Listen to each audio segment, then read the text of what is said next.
Kandahar Air Base in Afghanistan, Harrier pilot Bolly is bringing in his jet for some TLC. What are you thinking? The nose wheel's sat quite high for some reason, so I'm just trying to work out why.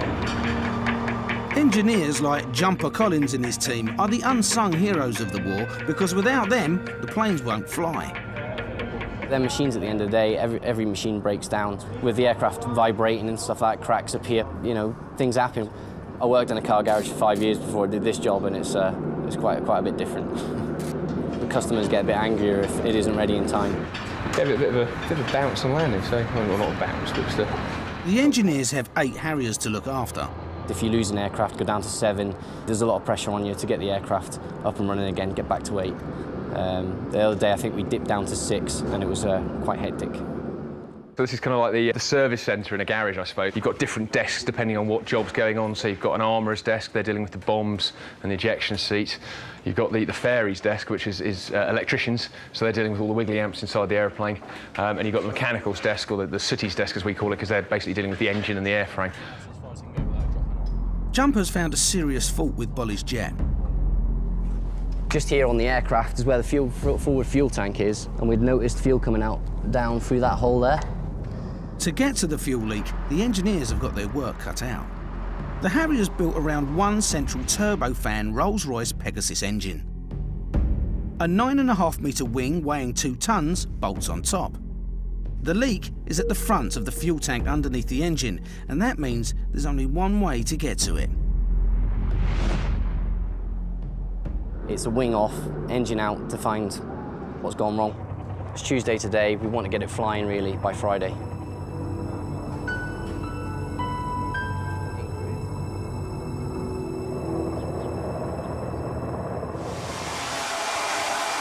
Tonight, Kate's got a date with her boyfriend.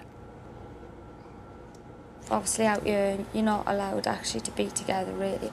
It can be a bit difficult sometimes. And you're supposed to go easy on the makeup. At first, I was really aware of putting on maybe makeup or mascara or something to go to work. I thought, oh, would people think that I'm being a bit too girly? I'm not going to change what I like doing just because I'm out here, really. I like preening. We're just a big bunch of tarts, really, aren't we? Yeah. It's just nice to be just keep a bit of normality about you and not completely go all military.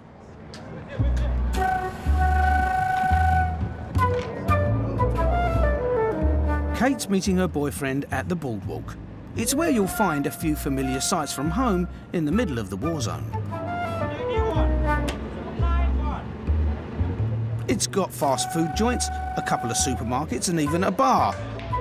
Only there's one thing missing, the alcohol, because in Kandahar it's strictly off limits. But the bar is one place where Ben and Kate can meet up. It can just get frustrating, that's all, because you can't really spend any proper time together. Well, basically, we're not allowed in the girls' block at all. I did try and go around his room, but we got kicked out. We both know what we're going to do. We have a cheeky little kiss and a cuddle, but yeah, that's about as far as that goes. Never mind. And there's another problem having a girlfriend here. I'm jealous. All the blokes looking at her. There's a lot of blokes out here.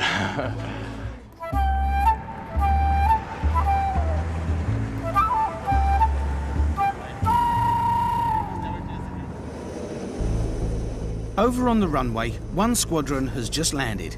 At 2 a.m. in the 30-degree heat, they get their first look at Kandahar. They've been up for 24 hours. I don't actually feel like I'm here yet. It doesn't feel real at all. Can't wait to get sleep. I'm tired, absolutely knackered. Welcome to Kandahar. The local time here is 02:20. But it's not time for bed yet. There's the induction to get through first. Most important, what to do in a rocket attack. You want to immediately lie face down on the ground. Further direction will be given by the movement staff. Some welcome speech. So unpack all your personal stuff, get it in there, get your nuts down, all right? But this is where it starts. Jonesy gives his boys a pep talk. all right? You need to fucking seriously switch on now. It gets fucking hectic from now on. And if I tell you to do something, make it happen, lads, as quickly as possible and help each other out. The regiment's used to roughing it in tents, so they're in for a nice surprise. This is the typical accommodation the lads will be staying in. As you can see, it is massively plush. Decent beds, decent lockers, you've got air conditioning. You couldn't ask for more than this, basically. Bed at last, but not for Jonesy, and it's now 3 a.m. Door's locked. His keys are locked in his room.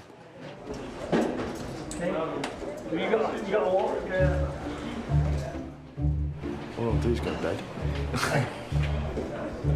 With just 3 hours before they're on duty, this calls for lateral thinking. Might get through the window. Mate, I'll smash the window in a minute. All it needs is a little gentle persuasion. It is now 7 minutes past 4 in the morning. That's the sort of thing that happens, so the first night here, it's bound to happen. Everyone's laughing now, you see everyone's just getting the rest down, which I'm about to do now. So, we'll see you later on.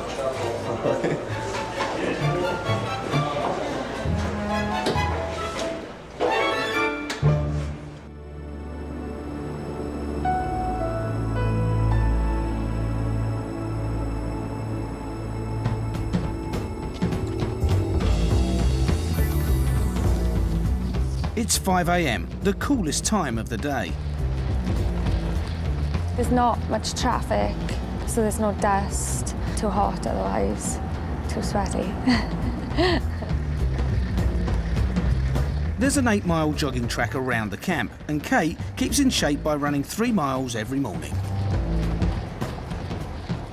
It's the only time you get to yourself, really, out here. In work, you're always with people. Obviously, we share rooms. You just get a chance to think about things and think about home, and I find it really relaxing.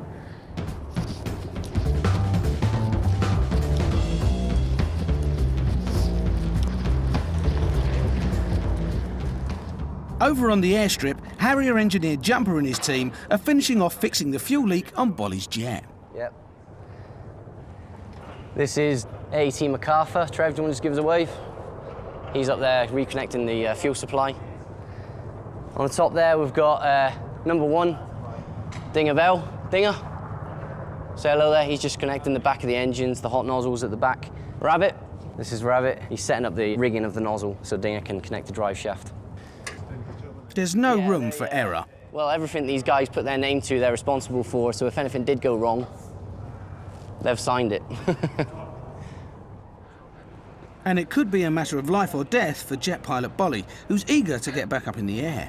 This jet's been out of the programme for 3 or 4 days. It's a jet that we can't fly. If push comes to shove and we need to launch, lots and lots of waves. So, these guys are working round the clock to get this jetty back ready to go in the air so that we can then fly it and go and support the guys on the ground. We're saying, why is the jet not ready? Why is the jet not ready? Well, it's because it takes a lot of time like this job is now, which Dinger has actually managed to do, so he's going to be pretty happy. Yeah. And it was that high coming out. Just pissing everywhere. You just couldn't see it with the naked eye. I'll let you concentrate. There's so many bits and pieces of the aeroplane that I really don't know what it does. And I can learn a bit by coming down here with the guys. So there's literally nothing I can do to help, is there? Right? Or is there? Is there any? Nope. Nope. The worst thing a pilot can do is come down and offer to help, but then completely cock it up. So there's lots of potentials for dropping screws down the engine, all sorts of things. So wherever I do come down, I've really got to try and make sure that I'm on my best behaviour and I don't make any mistakes. But Dinger and Rabbit tether the jet to the ground with chains so they can test the engine without it flying off. It's just really hot out here. I mean, it's about 37 degrees today. This base plate, which we secure it onto, is boiling. Been cooking in the sun all day, and now we're actually having to walk on it and work around it. And it's just really, really hot.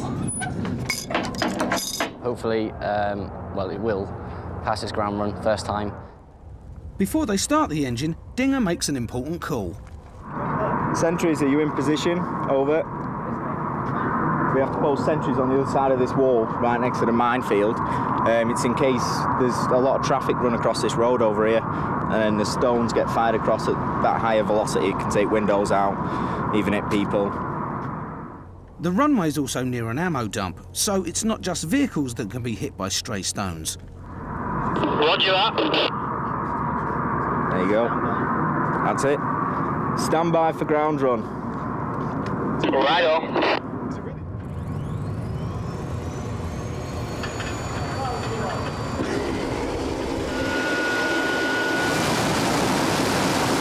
As the engine reaches full throttle, the chains have to withstand 22,000 pounds of thrust. So it's looking good, no leaks. All the figures seem to be matching up what they should be, so it's all going well.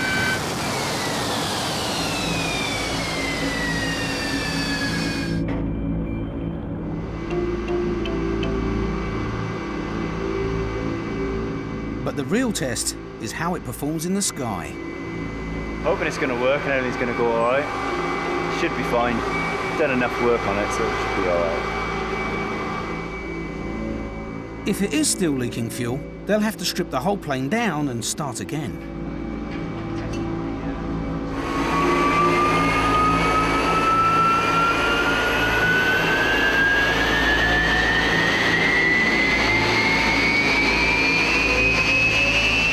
Boll is planning to take the jet to 40,000 feet. Done all our checks. It's passed the flying colours on the ground run, so there's no reason why it should have a problem out there. Get up there! But it's not taking off. 4 days of work for nothing. Line message. Yeah, aircraft 43's just throttled up and throttled down on the runway. I think he's coming back in. But Jumper's just got the jitters. There's nothing wrong with the jet. No, he's just doing the slams over again, isn't he? Is he taxiing down to the end of the runway and then going to come back up the other way, is he? Yeah. Okay, roger that. Bolly goes for it. Come on, sir, take it.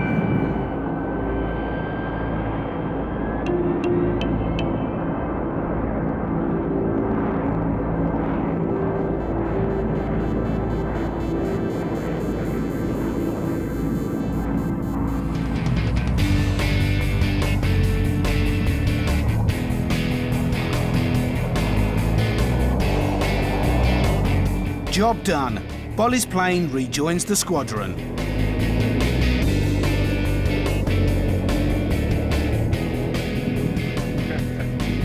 Good guys. Good work. 8 days.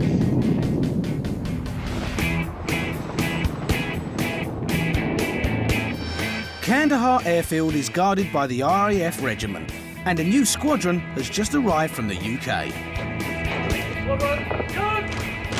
This prefabricated town in the middle of the desert is going to be their home for the next 7 months. Gentlemen, good afternoon. For those that don't know me, my name's Air Commodore Bob Judson. I am the base commander here. I wanted to get you all together really just to formally welcome you to Kandahar Airfield. You deliver a vital role towards keeping everybody that's inside it safe. We live in a war zone here, and outside the wire, the moment you step outside it, you are in the threat zone. You know that as well as I do. So be safe, be careful, but obviously deliver the mission to the best you can. I think for the young guys, it's a really steep learning curve, and it changes them irrevocably in some ways. And they go back wiser and different men, for sure. First, a guided tour to help them get their bearings. If you look straight in front of you now, you're coming up to ECP3. That is your entry and exit to camp. So right outside, you've got the Boardwalk, Pizza Hut, Subway, Burger King burnt down a couple of months ago, and Poo Pond.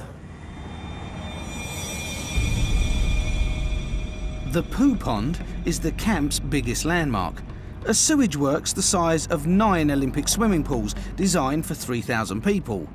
Now, it's struggling to cope with 5 times that number. You'll get used to that smell. You got to turn the aircon off at night because it just sucks it all in. Anyone got any questions on a tour? Whereabouts are we on here now? Where are we? Fucking hell, that's a question. It's overwhelming for new recruits like Nathan Chulz. It's huge, absolutely massive, really busy as well. There's so many people around this camp, loads of different nationalities.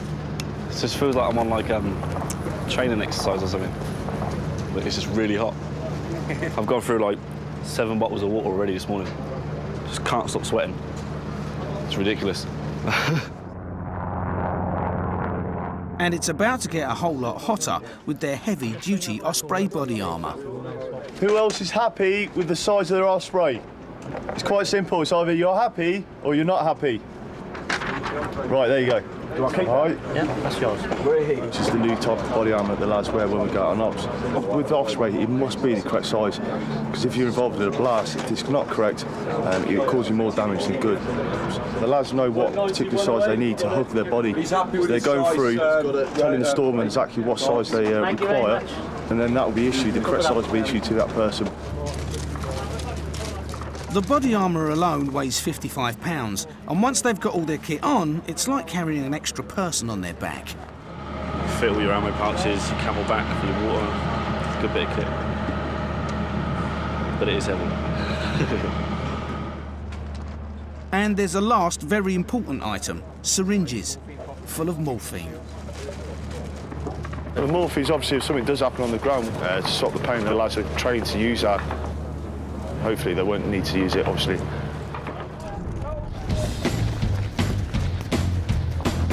In the afternoon sun, Jones's boys get acclimatised to the heat. Right, stop there. Lads, if you put your knees down, you owe me $1. I don't expect anyone to put their fucking knees down. In 10 days, they'll be going outside the wire, in full kit. 1, 2, get your back straight. I find time to train. You lot got twice as much time as me. No excuse, everyone understand that?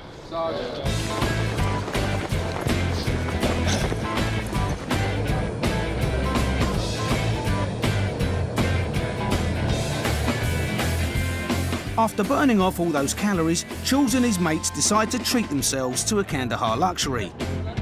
And it's all there on the Boardwalk. And you come back and you get to have a pizza out. It's brilliant. It's open till like 2 in the morning as well, isn't it? Yeah. 2 in the morning. Yeah. American football over there. Ice hockey going on over there. On not ice. I expect it to be like just bog standard. But it's brilliant. It's like a summer camp.